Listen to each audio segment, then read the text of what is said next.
Rok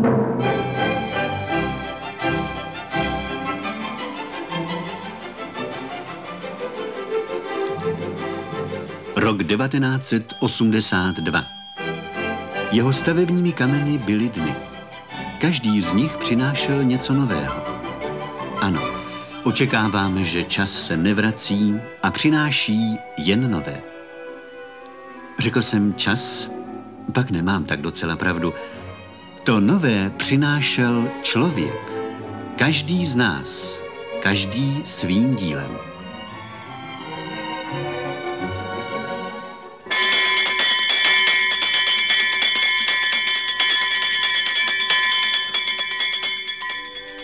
První minuty roku 1982. Dobrý den na modré planetě, dobrý den v Evropě, dobrý den v jejím srdci. Je první den roku a my ti přejeme, aby to byl rok míru, rok poctivé práce, ale také rok odvážných lidí, moudrých, pracovitých, poctivých. Narodil jsi se v nejkrásnější zemi na světě, to se nedá vymluvit. A my tě budeme chránit. Ne jako oko v hlavě, mnohem víc.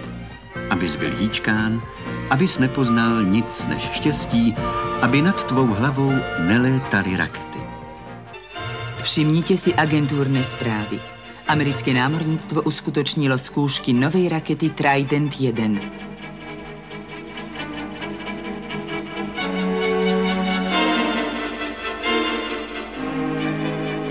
Reagan vyhlásil hospodárske sankcie proti Sovietskému zväzu.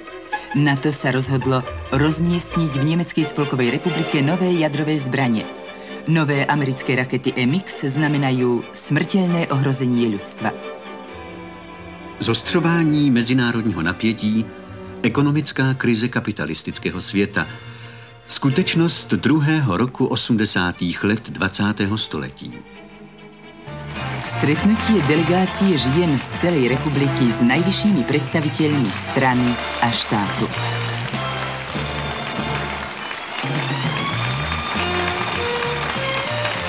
Prítomné boli najlepšie pracovníčky z priemyslu, poľnohospodárstva, školstva, zdravotníctva, služieb, vedy, umenia a kultúry, poslankynie, členky organizácií Zväzu žien, nositeľky štátnych vyznamenaní, funkcionárky spoločenských organizácií. Na stretnutí sa zúčastnili aj predstaviteľky organizácií žien z iných štátov. Súdruh Gustav Husák tu poďakoval všetkým československým ženám za ich obetavú, svedomitú prácu. Vážime si toho, povedal, že aj československé ženy významne prispievajú na realizáciu zahranično-politických cieľov nášho štátu a svojou každodennou prácou dokazujú, že stoja v predných radoch tých, ktorí sa usilujú o odstránenie vojen zo života ľudstva.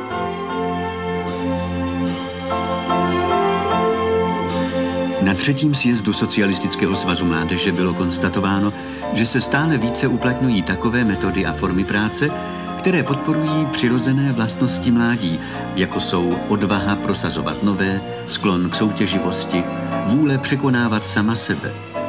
Sjezd však poukázal také na některé prvky formalismu v činnosti svazáku, například na závazky, které neodpovídají požadavkům doby. Nemůže nás nechat klidnými ani skutečnost, říká se ve zprávě, že část vytvořených hodnot promrhají jiní svou špatnou prací. Svazácké organizace proto budou podporovat odpovědný přístup k plnění úkolů a povinností na pracovištích. Leto. Pre nikoho čas odpočinku, pre iných čas práce. Prišli dni, keď sa mala zúročiť všetka jesenná i jarná práca na poliach. Do lánov vyšli prvé kombajny a pôda vydala dobrú úrodu i napriek veľkým suchám na jar. Začala sa bitka o čo najmenšie straty a práve tu sa prejavili zmeny v myslení ľudí. Namiesto rekordov v rýchlosti zberu sa poľnohospodári snažili o to, aby bol zber úrody čo najkvalitnější. Mezi ty, kteří na nedozírných lánech zápasili doslova o každé zrno, zavítali i naši nejvyšší představitelé a nejen mezi zemědělce. Na pracovní návštěvu západoslovenského kraje zavítal soudruh Gustav Husák.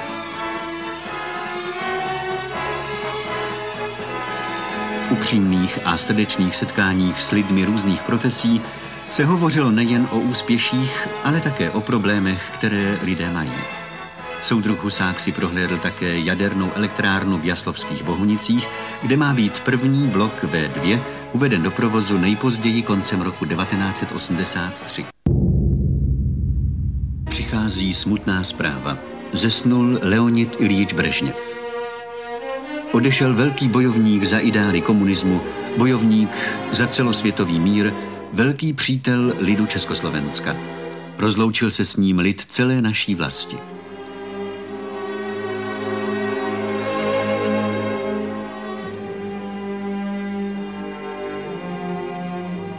Jeho pamiatku si pripomenuli aj delegáti 9. zjazdu Zväzu Československo-sovietskeho priateľstva, ktorý sa zišiel v decembri v Prahe a ktorý sa zaoberal úlohami 2,5 milióna jeho členov na budúcich 5 rokov.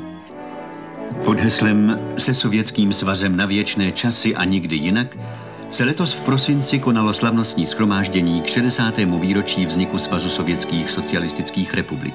Slavnostní projev přednesl soudruh Lubomír Štrougal. Program míru, vyhlášený posledními sjezdy komunistické strany Sovětského svazu, vytrvalá mírová ofenzíva nachází pochopení a podporu u prostých lidí, kteří v míru spatřují záruku obyčejného lidského štěstí.